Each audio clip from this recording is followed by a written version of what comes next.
কংগ্রেস প্রার্থীর ছবি like comment share করার কারণে বেধড়ক মারধর খেলেন 4 কংগ্রেস কর্মী। তাদের বক্তব্য, তারা আগে তৃণমূল করতেন, কিন্তু এখন বর্তমানে কংগ্রেস দলকে ভালোবেসে কংগ্রেস দলের পক্ষ নিয়ে কংগ্রেস প্রার্থীর ছবিতে লাইক কমেন্ট শেয়ার করার কারণে বচসা বাঁধে তৃণমূলের কিছু কর্মীদের সঙ্গে। সকাল সকাল হঠাৎ 63 রানীনগরে বিধানসভার গোপীনাথপুর মোড়ে একটি চায়ের দোকানে এমন ঘটনা ঘটে বলে দাবি তাদের। গায়ে পড়ে বচসা সৃষ্টি করে তৃণমূলের কিছু হারমাত হঠাৎ হাসুয়া, লাঠি এবং পিস্তল নিয়ে এসে কংগ্রেস কর্মীদের বেধড়ক মারধর করে তৃণমূলের ওই কর্মীরা। এই ঘটনার পরে গ্রামের লোক ছুটে এসে তাদেরকে সেখান থেকে উদ্ধার করে এবং ইসলামপুর গ্রামীণ হাসপাতালে নিয়ে আসে। কর্তব্যরত চিকিৎসক 3 জনের অবস্থা আশঙ্কাজনক দেখে তাদেরকে বহরমপুর মেডিকেল কলেজ এবং হাসপাতালে স্থানান্তরিত করেন। জানা গেছে, পরবর্তীতে বেকি বাগান পুলিশ ক্যাম্প থেকে তড়িঘড়ি পুলিশ ছুটে গিয়ে 2 জন তৃণমূল কর্মীকে গ্রেপ্তার করে। অভিযোগকারীদের বক্তব্য, তৃণমূল কর্মীদের হাতে পিস্তল ছিল এবং এখন সেই পিস্তলের তল্লাশি চালাচ্ছে পুলিশ। এই বিষয়ে কংগ্রেস প্রার্থী জুলফিকার আলী কি জানাচ্ছেন, শুনব। আমি যেটা শুনলাম, যাদেরকে মারা হয়েছে তারা সাধারণ ভোটার, কোনো রাজনীতির সঙ্গে জড়িত না। ওরা কংগ্রেস সাপোর্টার, ওদের দোকান আছে চায়ের, সেখানে আলোচনা করছিল, কোনো ফেসবুকে শেয়ার করেছে হয়তো কংগ্রেসের, তার জন্যে ওরা এসে ওদের উপর চড়াও হয়ে মারধর করে। দিকে দিকে তো শোনা যাচ্ছে এরকম কংগ্রেস কর্মীদের উপর মারধর হচ্ছে। এটা তো আমি আগেই বলেছি, নির্বাচন কমিশনকেও বলেছি, প্রশাসনকেও বলেছি, অবগত করেছি। যে ভয়টা কোথায়? ভয়টা ওরা হাতছে, ওদের মানুষ ওদের পাশে নাই, এখন এই খুন সন্ত্রাস করবে, এটাই। এটা নিয়ে কি চাইছেন আপনারা? আমি প্রশাসনের উপর আস্থা রাখছি, প্রশাসন যেন সঠিক ব্যবস্থা নেয়।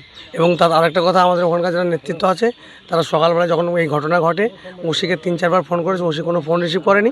তারপর আমাদের সিআই সাহেবকে ফোন করেছে, সিআই সাহেব তার ব্যবস্থা নিয়েছে। শুনেছি 2 জন নাকি অ্যারেস্ট হয়েছে, তাদের মধ্যে একজনের কাছে পিস্তল ছিল, সেই পিস্তল হয়তো এখনও উদ্ধার হয়নি, সেটা প্রশাসন দেখছে। পাশাপাশি আরেক অভিযোগকারী হান্নান শেখ কি জানাচ্ছেন, শোনাবো। আমি আমার ভাইটির দোকানে বসেছিলাম চা খাবো বলে। আমি বাড়ি দিয়ে চা খেয়ে বাড়ি গেলাম। বাড়ি থেকে আসছি তো হইচই শুরু দিয়ে আসিয়া দেখছি তো ওই রিপনেরা, মাইনুদ্দিরিয়া, ওরা 4 বাপ বেটা আর ওর 2 ভাই, তো এদের হাতে সব বর্গা দেখছি। তো বর্গা কেন? তো আবার দেখছি তো আমার এই সাজ্জাদ বলে ভাইটে একে বর্গা মেরেছে মাথায়, দিয়ে ও পড়ে আছে। তা আমি কী কারণে, এই তো আমার ভাইপোটা বললো যে ওই মুড়ে ঝামেলা হয়েছে টুকটুকি নিয়ে। আচ্ছা, তারপরে এবার আমি দেখছি তো ওদের হাতে সবারই লাঠি, হাসিয়ে এইগুলা দেখছি। তো আমি এই তোরা এখানে করছিস, তোরা কি তাইলে দেশে বাস করতে দিবি না দিবি নিয়ে? এরা এই তোরা এখানে করছিস, তা বলছে না দিব না বাস করতে। তো দিবি না, তো আমি তো চুরি কিনে এখানে বাস করছি না, তাইলে একটা মোকাবিলা করি, আমি এখানে যাই হটবো দেশ থেকে। এবার আমি ওদের বর্গা কাড়িয়ে নিয়েছি, কাড়িয়ে আমাকে পিছন থেকে বর্গা মারল পিঠে। মারার পরে আমরা আর মারতে আমরা পারিনি ওদেরকে, ওরাই মারিয়েছে আমাদেরকে। মাসাদুল শেখ নামে এক যুবক কি বলতে চেয়েছেন, শোনাবো। সকালবেলায় টুকটুকি নিয়ে যায়, দিয়ে আমার ছোট ভাইয়ের সঙ্গে একটা কি কথা হয়, দিয়ে জোরটা থামে যায়, দিয়ে ওরা দলমল গুছিয়ে নিয়ে এসে দোকানে রিপুরা টিএমসির, দিয়ে ওরা বসে থাকে। দিয়ে ওর ছোটব্বা যখন আসে, ওর ছোটো ভাই তখন আসে দোকান আমাকে মারে। আমি দোকান থেকে সবাই বললো বাজার সমিতির লোক, তুই চলে যা বাড়ি। আমি বাড়ি চলে গেলাম। দিয়ে চলে আসার পর রাস্তায় কেবল আসতেই পারিনি, আসে ওরা দেখছি তো হাসিয়া মাথি, আর রিপু দেখছি তো বন্দুক ব্যারেকের বলছে ওদেরকে ফায়ার কর। গোপীনাথপুর মোড় থেকে আমাদের এই নওদাপাড়া রাস্তায়। অপর এক অভিযোগকারী ইসলাম শেখ কি বলছেন, শুনুন। এখান থেকে উঠে দেখছি তো এরকম গোলমাল চলছে। এবার যদি বাইরে বাড়িয়ে দেখছি তো ওদের হাতে পিস্তল আছে, হাসিয়া আছে, লাঠি আছে। এবার দেখছি তো আমার ভাইকে মারে ফাড়িয়ে ফেলালছে। এবার আমি এবার যদি ঠেলা দিচ্ছি, এবার আমারে দেখেন এখানকার চালিয়ে দিয়েছে বাসের বাড়ি।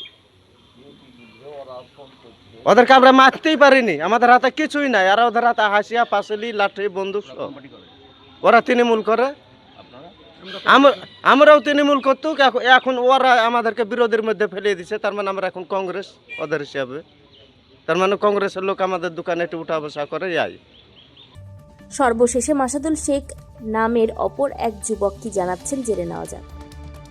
এই যে যখন আমাকে ফোন করা হলো, হানিফ মিয়াদিকে আজকে প্রোগ্রাম আছে ইসলামপুরে, বেরোতে হবে, তো লোকজন বল। আমি মোটরসাইকেল নিয়ে বাইক নিয়ে গোপীনাথপুর বাজারে যখন আসছি তখন হুররা পড়ছে এদিকে। তখন মোটরসাইকেলটা আমি ঢুকিয়ে নিয়ে যখন চলে আসছি এদিকে, আমি কংগ্রেস পার্টি করি, কংগ্রেস পার্টির কর্মী।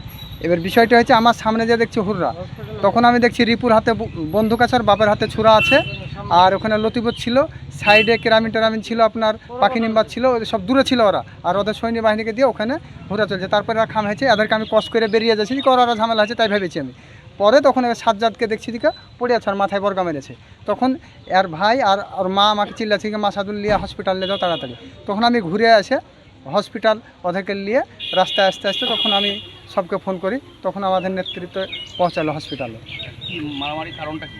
কারণটা হচ্ছে এরা হচ্ছে কংগ্রেস করে না, কিন্তু এমনি নিরীহ মানুষ, দোকানে এদের কংগ্রেসের মানুষ হয়তো যা আশা করে। এবার মোবাইলের যুগ অ্যান্ড্রয়েড, এবার মোবাইলে ওরা লাইক ট্যাগ করছে, কংগ্রেসের প্রার্থী ভালো পেয়েছে, মনে আশা জেগেছে যে কি হ্যাঁ কংগ্রেসের প্রার্থী ভালো, একে আমরা ভোট দেবো, এরকম একটা আলোচনা যাই কিছু শুনেছে, ওরা ফুসপিয়েছে, তাই এদের উপর মারধর করছে। মোবাইলের পোস্টে লাইক কমেন্ট শেয়ার করার জন্য? হ্যাঁ, এর জন্য মারধর করছে বলে। হ্যাঁ, আর এক কথায় বলছে যে কি এলাকা ছাড়া করে দেবো। এবার আমি এদেরকে তুলে নিয়ে এসেছি, একটা মানুষ মমতা ব্যানার্জি বলছে যে কি কেউ যদি কোনো জায়গায় বিপদে পড়ে, রাস্তাঘাটে যদি কারোর উপর আক্রমণ হয়, তাকে গেলে যে হসপিটালে নিয়ে যাবো, আর হসপিটালে আমি তুলে নিয়েছি, তার জন্য এখন আপনার পাখি নিম্বার কেরামিন আমিনুল মুড়ে ডাইরেক্ট বলছে যে মাসাদুলকে আসলে বাড়িতে ঢুকতে দেও না, ওকে আগে মারো। মানে আপনি হাসপাতালে নিয়ে এসেছেন সেই জন্য? সেই জন্য আমার উপর হুমকি চালাচ্ছে, আমাকে বাড়ি থেকে ফোন করে বলছে। এ বিষয়ে ইসলামপুর থানার অভিযোগ দায়ের করা হয়েছে বলে তথ্য সূত্রে খবর। রানীনগর বিধানসভা ঘুরে নিজস্ব প্রতিনিধির রিপোর্ট, টাইমস 14 বাংলা। মুখের উজ্জ্বলতা হারিয়ে গেছে, স্পট পড়ে গেছে, ব্রণ ভর্তি, তাই আর দেরি না করে আজই আসুন রায়গঞ্জের চণ্ডীতলায় হেলথ প্লাস মাল্টি স্পেশালিটি ক্লিনিকে এবং এখানে পান অভিজ্ঞ ডাক্তার দ্বারা ফ্রি স্কিন টেস্ট। আরো বিস্তারিত জানতে যোগাযোগ করুন 9674895169 এই নম্বরে।